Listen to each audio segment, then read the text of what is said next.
Arkadaşlar herkese selamlar. Yepyeni bir yapay zeka videosuyla karşınızdayım. Bugün size çok güzel ve tamamen açık kaynak bir yapay zeka teknolojisinden bahsediyor olacağım. Aslında bu teknoloji bir AI kodlama aracı. Yani bunu Claude Code ya da Codex gibi düşünebilirsiniz. Ama tamamen farklı bazı modları var ve çok enteresan, çok gelişmeye açık ve bence ileride bayağı iş yapabilir diye düşünüyorum. O yüzden sizlere de hemen anlatmak istedim.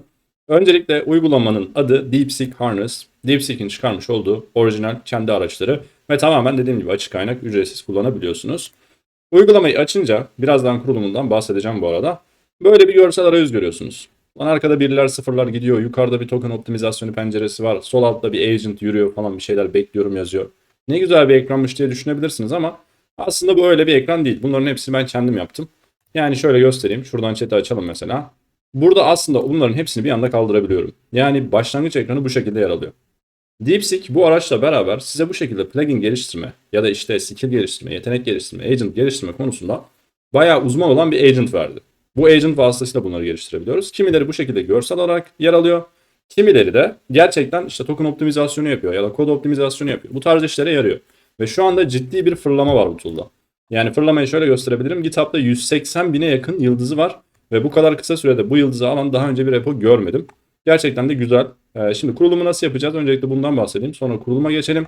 Ardından işte tool nasıl kullanılıyor, modları neler? Bunları da özetledikten sonra kapanışı yapalım. Birkaç tane örnek ve kapanış olacak şekilde. Hemen başlayalım. Öncelikle arkadaşlar ilk kurulum oldukça basit. Cihazınızda sadece Node.js olması yeterli ki onu da şuradan indiriyorsunuz. Node.js.org'dan versiyon 23 iyi olur. Sizin için Windows için buradan indirebilirsiniz. Node'u ayrıca Windows dışında diğer araçlara da yani işletim sistemlerinde de indirebiliyorsunuz. Mac'e vesaire. Windows dediğime bakmayın yani. Node'u indirdikten sonra da şu komutu çalıştıracaksınız. Tek komut kurulumu da oradan sağlıyor. Terminal yazın, komut istemi yazın, cmd yazın. Sonuç olarak şu pencereye erişmeye çalışın. Genelde bu isimlerle adlandırılıyor. Bu pencereye eriştikten sonra şu komutu buradan kopyalıyorsunuz. Kopyaladıktan sonra aynen bu şekilde buraya yapıştırıyorsunuz. Kendiniz yazsanız da olur, çok fark etmiyor. Sonrasında Enter'a bastığınız zaman sana bu kurulumu basitçe yapacak.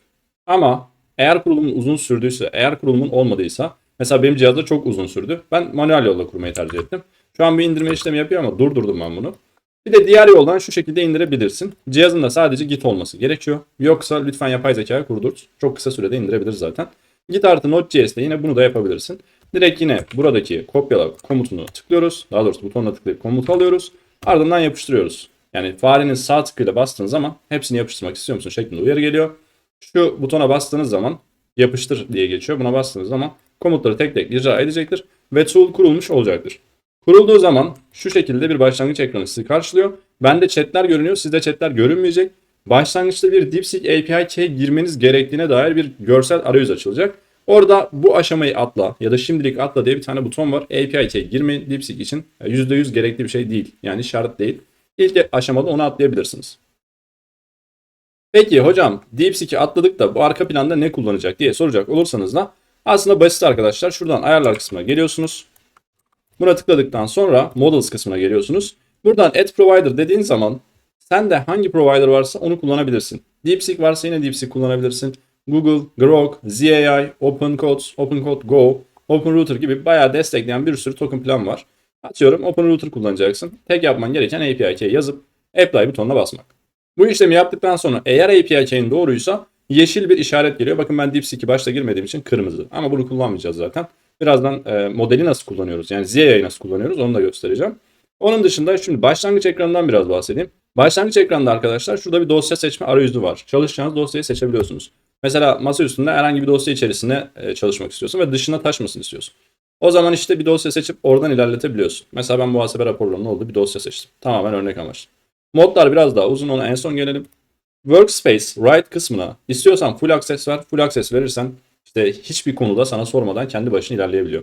Read only yaparsan hiçbir şekilde yazamaz, dosya oluşturamaz ve güncelleyemez. Sadece bilgi okuyabilir. Ve Workspace Write'ı verirsen eğer hem okuyabilir hem yazabilir ama istekte bulunabilir yani. Bakın full access'e bastığım zaman şöyle bir uyarı çıkarıyor. Lütfen bunu siz de okuyun. Bunun dışında iki tane provider vardı ya, DeepSeek ve ZAI. Model kısmından provider'ın özgün olanı seçebiliyorsun.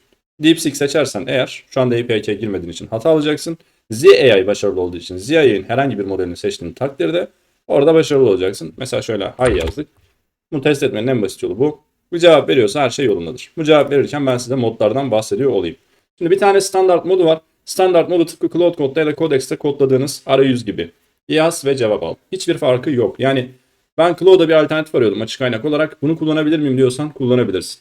Ama Cloud'dan farklı harikalar yaratacak bir mod mu? Değil, yani günlük yaşantında kullanabileceğim bir mod. Şu PTC modu var arkadaşlar. Bu biraz daha ileri seviye kodlama modu. Yani kodlama yapıyorsan işte bunu kullanabilirsin. Belki Cloud'dan ya da Codex'ten daha iyi sonuçlar verebilir. Neden daha iyi sonuçlar verebilir? Token konusunda daha iyi sonuçlar verebilir. Çünkü kendi kaynaklarında diyor ki token optimizasyonu daha iyi yapıyor.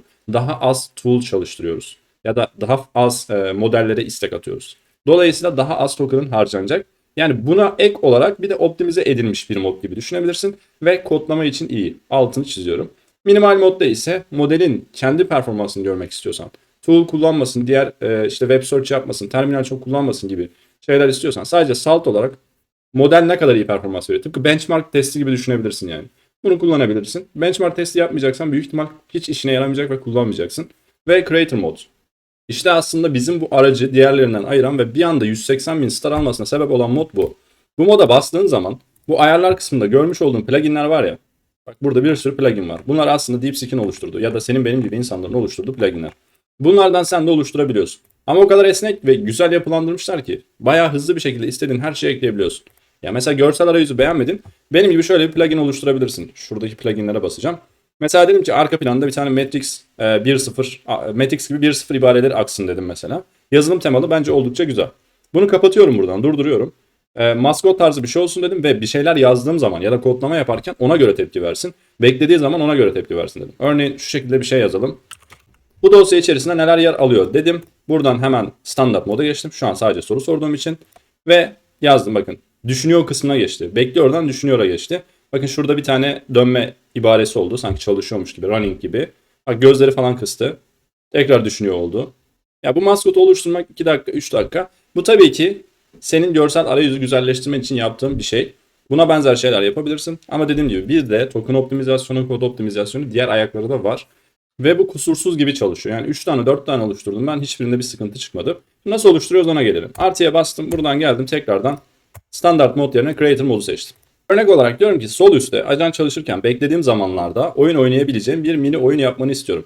Şimdi zaten bu agent kendi içerisine ekleyeceği için ve agent'ın ne zaman çalışacağını vesaire de kod içerisinden anladığı için bunları güzel şekilde ilerletebiliyor ve yapabiliyor.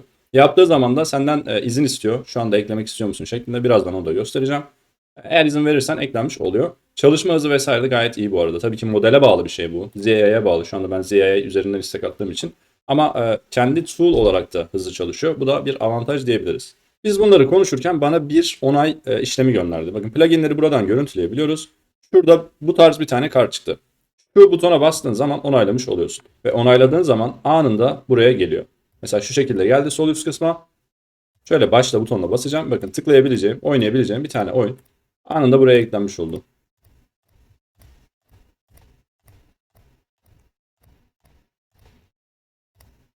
Bu arada bunu yenilediğin zaman ya da işte tekrar komutu çalıştırdığım zaman gider mi, silinir mi ya o kadar uğraştım emeğim boşa gider mi gibi kaygılarınızın olmasına gerek yok. Onlar da gitmiyor çünkü. Yani kayıtlı kaldığını söyleyebiliriz. Ya işin eğlenceli tarafı var ama benim kendi tavsiyem hem buradaki açıkçası plugin tarafını sık kullanmanız. Çünkü mesela UI tasarlama kısmında yani görsel arayüz tasarlama kısmında da bir plugin var. Token optimizasyonu konusunda plugin var. Tool'ları daha az çalıştırması için bir plugin var. Skill'ler için pluginler var. Bence işin işlevsel tarafında daha fazla el atmanız gerekiyor.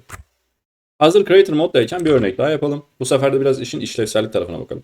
Örneğin yazdığım promptları optimize edip daha çok genişletip işte daha standartlara uygun hale getirip aynı zamanda tokenları cache'leyebilecek altyapıya getirecek bir plugin oluşturmasını istiyorum. Aslında promptu daha iyi hale getiriyor basitçe. Send message diyorum. Dedikten sonra burada yüklenmesini bekliyoruz. Bu arada yüklenmesini beklerken bir de şurada trajectory adında bir tane alan var.